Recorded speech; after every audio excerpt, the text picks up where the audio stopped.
ಇನ್ನೊಂದು ಅವಕಾಶನ ನಿನಗೆ ನಾನು ಯಾವ ಅವಕಾಶನೂ ಕೊಡಲ್ಲ. ನನ್ನ ಕಂಪನಿ, ನನ್ನ ಬಿಸ್ನೆಸ್, ನನ್ನ ಪ್ರೆಸ್ಟೀಜು ಎಷ್ಟು ಮುಖ್ಯ ಅಂತ ನಿನಗೂ ಚೆನ್ನಾಗಿ ಗೊತ್ತು. ಇದನ್ನೆಲ್ಲ ಸಂಪಾದನೆ ಮಾಡೋದಕ್ಕೆ ನಾನು ಎಷ್ಟು ಕಷ್ಟಪಟ್ಟಿದ್ದೆ ಅನ್ನೋ ಐಡಿಯಾ ನಿನಗಿಲ್ಲ. ಅದಕ್ಕೆ ಇದ್ರ ಇಂಪಾರ್ಟೆನ್ಸ್ ಏನು ಅಂತ ನಿನಗೆ ಗೊತ್ತಾಗ್ತಿಲ್ಲ. ಈ ಮಿಸ್ಟೇಕ್ಸ್ ಇಂದ ಎಷ್ಟು ಪ್ರಾಜೆಕ್ಟ್ ಕೈ ತಪ್ಪ ಹೋಗುತ್ತೋ ಯಾರು ಗೊತ್ತು. ನನ್ಗೆ ಬರ್ತಿರೋ ಇನ್ ಮುಂದೆ ನಾನೇನಾದ್ರೂ ಹೇಳಿದ್ರೆ ಅದು ಸ್ವಲ್ಪ ಸೀರಿಯಸ್ ಆಗಿ ತಗೋ. ಕಾಲ್ ಕೇರ್ಕೊಂಡು ಜಗಳಕ್ಕೆ ಬಂದ್ರೆ ನಾನ್ ಸುಮ್ಮನೆ ಇರಲ್ಲ.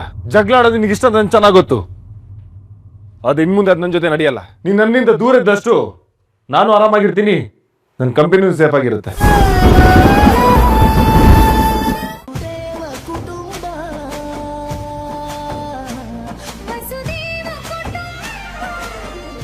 ನೋಡಿ ನಿಮ್ಮ ಸ್ಟಾರ್ ಸುವರ್ಣ ಹಾಗೂ ಜಿಯೋ ಹಾಟ್ ಸ್ಟಾರ್ ನಲ್ಲಿ ಮಾತ್ರ.